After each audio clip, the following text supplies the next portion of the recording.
Hey YouTube, and welcome back to my channel. In today's video, I'm going to be talking about exactly what it says in the title.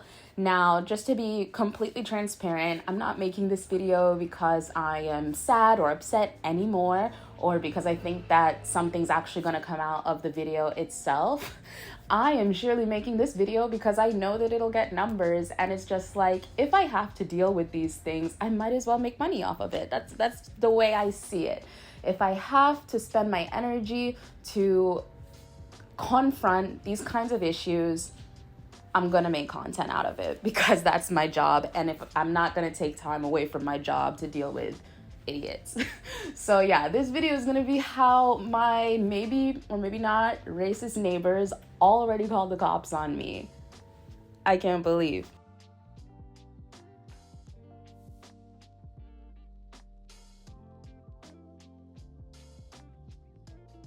So just a little bit of background, even though most of you guys know, I recently moved into a house that I bought like 2 years ago. We moved in less than a month ago. And you know, as Black people, we are aware that pretty much no matter where we go, racism is gonna be a thing. And we love to try to, you know, brace ourselves, prepare ourselves in all the possible ways that we can, even though it just never seems like it's actually enough. You guys may or may not have noticed, but the first video to go viral on my channel was being Black in Italy, because those are the things that people search before they even go to a place. They want to know what they're coming up against. So that being said, I've always had the fear that, okay, now that I've bought a house, I really hope that my neighbors aren't going to give me issues or be prejudiced, since I knew that the large percentage of homeowners in Italy are old white Italian people. So I'm just like, I hope I won't have any issues. When I went to the first condo meeting in October, I was really excited because of the people that were there. There were only like 6 housing units represented out of the 10. So, you know, we're not a large building. There's not a lot of people that live here. Out of the people that were there, it was pretty split half and half between age. Most of my neighbors are actually young. And, you know, there was even a gay couple mixed in there. So I was like, well, this is good. I mean, we're not alone in terms of non-old, non-white, well, we're straight, but you know, you guys know what I mean. So I was pretty excited. And in fact, when we moved in, like, there was no real issues.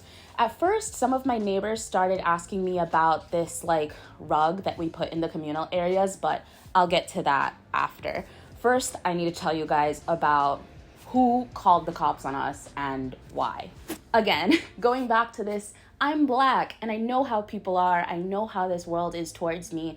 And so I try to prevent as much as I possibly can certain things from happening, even though they're completely impreventable. So that said, when you move into a new house, most people will have housewarming parties. I didn't do that because aside from the pandemic, even if there wasn't the pandemic, I still wouldn't do that because I don't want to have a lot of people in this small space where all of our houses are so close together. I don't want my neighbors to be disturbed by me having a lot of people over at one time. So what I've been doing is I've been like inviting my friends over one by one, two by two, like literally phasing them in to my house on different nights. So Saturday, it was my friend, well, I won't say her name in this video, but it was my friend's turn, and I invited her over. Now for background, and this will be relevant later, my friend is a model. Actually, she's a supermodel that walks runways for some of the biggest brands in Italy. We're talking Gucci, Valentino. This girl is conventionally gorgeous, tall, skinny runway model who just happens to be Black Nigerian. And so she came over, and admittedly so, it all starts from me because I slipped up and I forgot that when you're Black, you cannot slip up at all. There are no mistakes allowed when you're Black. I didn't give her the clearest of directions to get into or get to my front door. I told her to go up the stairs, through the door, to the left, and then you'll see me. And I thought this was clear enough, and I was doing a bunch of other things, so I didn't like think too much about what I was writing, but it wasn't clear enough because how my house is made, or how the entrance of my house is made, is like you come up some stairs and then there's like an internal door that you have to go outside of, and then there's an internal balcony before you get to my door. This is not something that I've seen before, like in the States, And from what I know, it's not really something that's super used outside of Milan. So there's that. I shouldn't have taken for granted that she knew that I meant that door. So you come up the stairs, and there are two of my neighbors' doors, and then there's that internal door. So she came up the stairs, and the first doors that she saw were my neighbor's doors, and she thought I meant through my door, take a left and you'll see me in my house. So she went up, and she tried neighbor one's door. It was obviously locked. She tried neighbor two's door, and it was obviously locked. And then she realized there was the other door. And this was also at the same time that I had even called her just to, walk her through. So she goes through the door, she looks to the left, and she sees me, and I get her, and we get into my house, and we drink wine, and we kiki, and everything's great. Like 20 minutes in, though, she did make a comment to me, and she's like, "Are there people outside?" And I looked outside, and I made eye contact with this taller white guy. And I say taller because you guys know from the apartment tour that I still don't have curtains yet. My curtains are coming. And so in the sitting area, there's a window where the lower panels are frosted, and above, so if you're tall, you can see right into the house. And, I did think at the time, that's pretty weird that he was looking into my house. That's never happened. But I don't know, maybe because I'm not racist. I just assumed, and I told her, oh, it's probably just the neighbors. It's just my neighbor. This guy looked me in the eye, and then he walked away. Now, I have a couple neighbors that they literally have to pass by my window to get in and out of their apartment. So I just assumed it was them, and for some reason that day they were extra curious and wanted to look inside my apartment. Fine. He leaves, or they leave, and Enrico comes back home, and he had just come back from practice. So he had his practice gear in a duffel bag, and he takes his shower, and he starts cooking us dinner. While he's cooking dinner, we get a knock on the window, not even the front door. And I opened the window, and there are two police officers standing outside. And the police officers are like, "Did you guys see any strange people? Did you hear any strange noises?" And I'm like, "No." And they're like, "Because your neighbors called us and they said that they think they saw some thieves go this way." And I was like, at first, the first thing that came into my mind was the guy that made eye contact with me. And I'm like, oh my gosh, yes, I totally did see someone. He looked into my apartment, and I'm freaking out because, I think everybody in Milan has in the back of their heads, oh gosh, what happens if thieves come in the house? And then here I am talking to you guys and doing house tours and shit like that. I was like, damn. And so I'm freaking out, and they start describing the person. They said that the person had a yellow hoodie and a big Nike duffel bag, a big black Nike duffel bag. And I'm like, well, the person that I saw, I didn't notice any of those things. And and Enrico at first was like, could it have been me? Because I had a duffel bag when I was coming in, but he didn't have anything yellow. So we're there, and we're sitting, and we're thinking, and the police are just like, let us go and get your neighbors. And I was like, yeah, let's see. And so the neighbors come, and they say, yeah, we saw some people come back here, and so we decided to call the police. And I was like, wow, that's crazy. And they're like describing the yellow and the duffel bag, and it was in that moment where I looked over and I realized that my friend had a yellow beanie. And I'm like, wait a second, start thinking, putting the pieces together. I'm like, but was it you that came over before and looked into my apartment? And that's when, because it was a man and a woman, and the woman was like, oh yes, I did come back to have a look around before. Which is weird because it wasn't her. She was too short to see into my house, and I didn't make eye contact with her. She didn't seem to want the police to know that, or maybe she didn't know, I don't know. Nobody wanted to say to the police that we already made eye contact. Sorry, my camera died and my memory card was full, and they're making so much noise outside, but let me try to just finish this. So what we found out had actually happened was, like I said earlier, which I found out in hindsight, my friend had tried their doors before I called her, and she realized that it was the wrong door.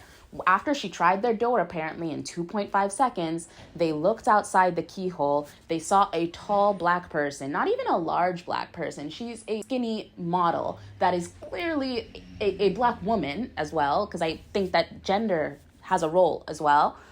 They saw her take a left and not come back. They followed her. They saw us in my living room. And rather than, again, you see me in my living room, I'm drinking wine, I'm chill, I'm having fun with my friend. And rather than knock on my door and say, oh, we saw this thing, look out, or have you seen anything? Rather than interact with me, they just saw some black people, constructed something in their mind, totally misidentified the person. Because again, there was no big black duffel bag and there was no yellow hoodie. My friend just had a yellow hat, she had a black jacket, and a bag that was like this big. And they called the police. They called the police. So they went away, and honestly, I didn't want to think too much into it. At the end of it, I was just like, all right, well, nice to meet you, because I've never seen these people before. They weren't at the last condo meeting, and I didn't think too much into it, even though Enrico said, like, immediately, like, that's weird, because if she was white, they wouldn't have seen a white person looking for a door outside of the window. Like, in that situation, I don't think they would have called the police if she was a white woman, a white model, or even really a white man. And furthermore, even if you did get scared and you did get worried in that first part, once you came over, looked into my window, made eye contact with me, probably saw her and could see that she was the same person that you just saw, I just don't understand why the reaction was, oh, let me call the police, rather than let me, try to talk to my neighbor, who at the time we were even alone. We were two girls alone. If you think there are thieves running around, if you think there's somebody dangerous running around, wouldn't you try to warn us?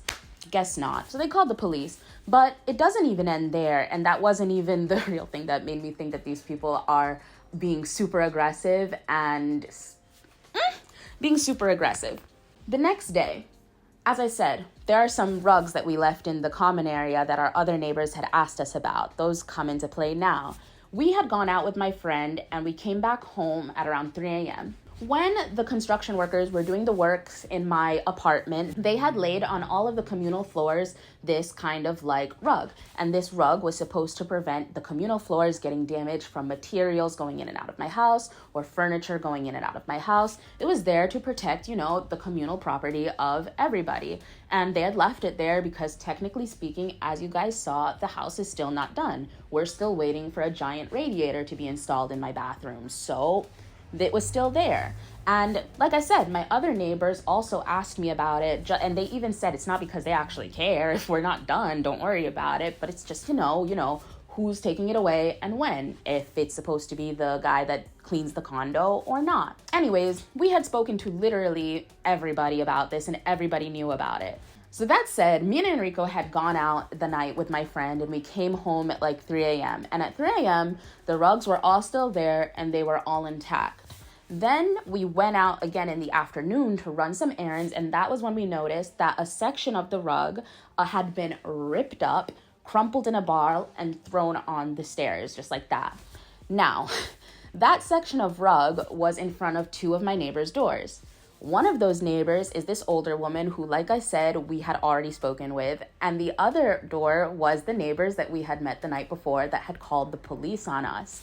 Now, again, I'm confused because the rugs were there for 4 months now and they weren't bothering anybody. And we had already talked about this. I'd already come to conclusions with everybody. It was written that the rugs were there because they were doing renovations in Signora Olatumbi's apartment. The second that you see who Signora Olatumbi is and you see inside Signora Olatumbi's apartment, that's when you take it upon yourself to rip up the rug and throw it in a ball somewhere. If you really wanted the rug to be removed, you could have threw it in the garbage.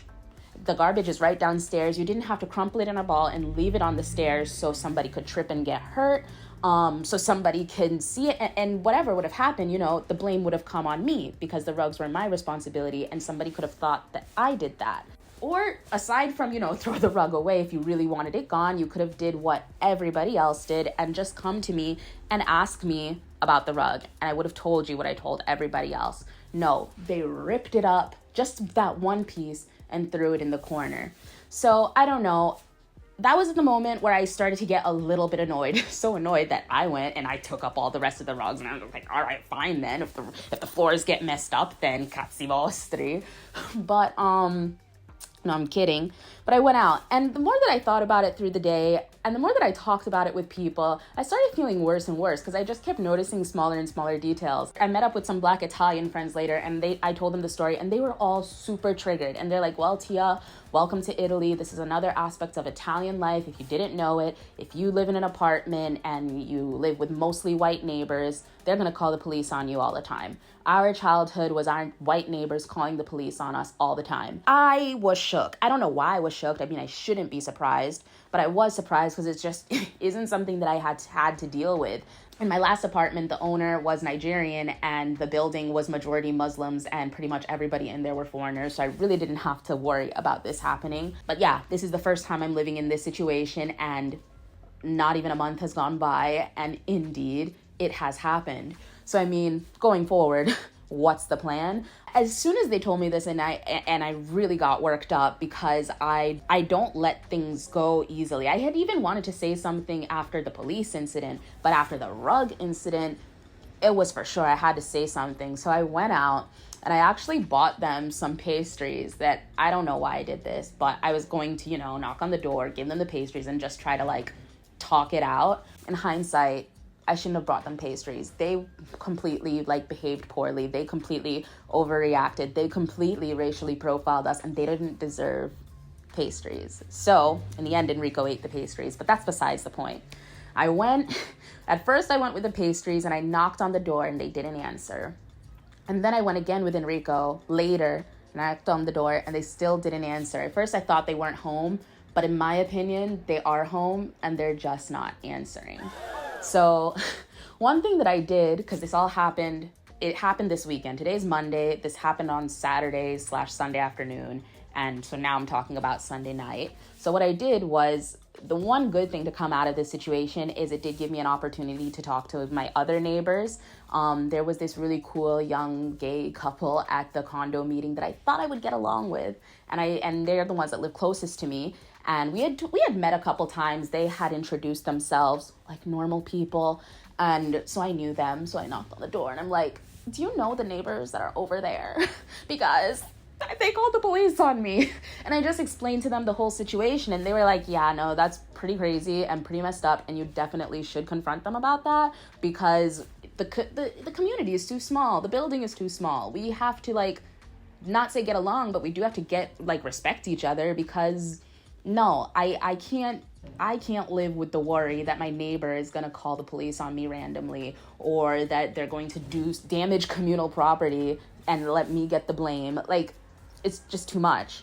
My neighbors did give me the lowdown on everything in that apartment, and they said that they don't know these people either. They don't know who they are. They've never met them. Like I said, they weren't at the condo meeting, so the people are actually a mystery, and they told me who was living in that house up until recently at least. So yeah, my plan is I'm going to try one more time today to knock on their door and talk to them face to face. Just say, hey, I noticed the rug, and I just need us to know that if you have an issue, just come and ask me. I'm a very direct person. Just ask and I'll tell you. If you see other Black people, don't call the police because I have friends. They're going to be coming over more and more. Or if they want to keep playing this game of just not answering the door, the neighbor that lives right next to them is the representante of the condo. She's the head of the condo owners board. I don't know. She's the one she's the reference between us and the people that manage the condo. I'm going to knock on her door and I'm going to ask her if, she can let them know that I'm looking for them and I want to speak to them. And I'm going to tell her what happened because I'm not going to let it go. I'm not going to let it go. When I talked about this on Instagram, just like with my friends, all of these stories came out and apparently it's super common. And I'm sorry, but I didn't go through everything that I went through. I didn't work as hard as I worked. I didn't spend as much money as I spent to live in terror and anxiety inside my own home.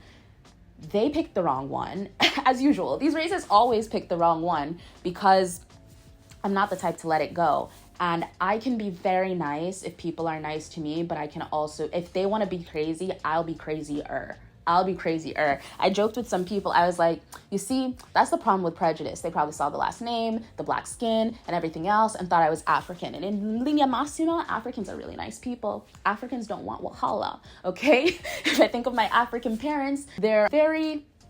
Africans are calm, but I'm not African. I'm American, and Americans are insane. If you want crazy, I will give you crazy. So, just kidding. But no, I mean, I don't think it'll get to that. I think that, you know, it's just the usual situation of people being petty. And then once you, like, show them that you're not here to play games, they'll leave you alone. But I mean, even if it goes past that, I'm ready to confront it. But one thing that I'm not going to do is sit here and take it. And if there's one message that I'd like to, you know, get across, aside from the fact that, hey, look, guys, this happens as well. Aside from all the other bullshit we have to deal with, there's also this to consider.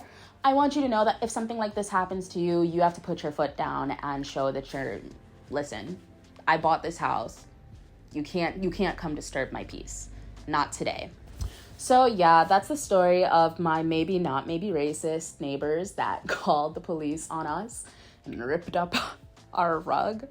But yeah, I will keep you guys updated on where this goes, but I just wanted to share that because it was something that took up like a better part of my weekend. It took up a lot of time and energy. And so, you know what? If something's going to take my time and energy, content.